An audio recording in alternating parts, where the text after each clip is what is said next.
জীবনে এমন একটা সময় আসে যখন মানুষ বলা ভুলে যায়।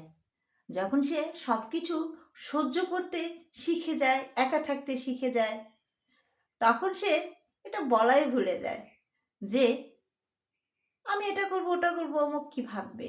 বা অমুকের খোঁজ নিচ্ছি না, এই করতেছি না, তারা কি মনে করবে? তারা কে কি ভাববে? তারপরে কে কি মনে করবে? ইস! আমার এই কাজকর্মে কেউ কিছু ভাবছে কিনা? বা এতে কেউ কষ্ট পাচ্ছে কিনা? বা এটা হচ্ছে মানুষ যখন সবকিছু সহ্য করার শিখে যায়, যখন একা থাকতে শিখে যায়, তখন মানুষ যখন মানুষকে চিনে যায় যে বয়সে এসে, সে বয়সে সে আর এগুলা ভাবে না। সে এগুলা থেকে অনেক দূরে সরে আসে।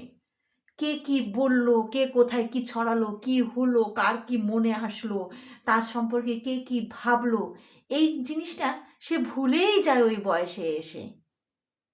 একদমই ভুলে যায়। অথচ যখন সে অল্প বয়স ছিল বা আ সে যখন ম্যাচিউর হচ্ছে তখন সে ভাবতো যে, "আমি তাদের খোঁজ নিচ্ছি না, তারা এটা ভাবছে বা আমি তাদের মন জয় করতে পারছি না, আমার মন জয় করা উচিত বা অমুক আমার খোঁজ নিচ্ছে না, বুকের মধ্যে আলাদা পেইন হচ্ছে, কেউ আমাকে দেখতে আসছে না, কেন আমার সাথে যোগাযোগ করছে না?" এই যে জিনিসগুলা কিন্তু বয়সের সাথে, সাথে বা সবকিছু জীবনের পরিক্রমায় যখন মানুষ এগুলা শিখে যায়, মানুষকে চিনতে শিখে। মোট কথা মানুষকে যখন চিনতে শিখে, তখন মানুষের আর এগুলা কিছু মনে হয় না। তাই যতটা পারুন এগুলা থেকে দূরে থাকুন আর একা থাকতে শিখুন। দেখবেন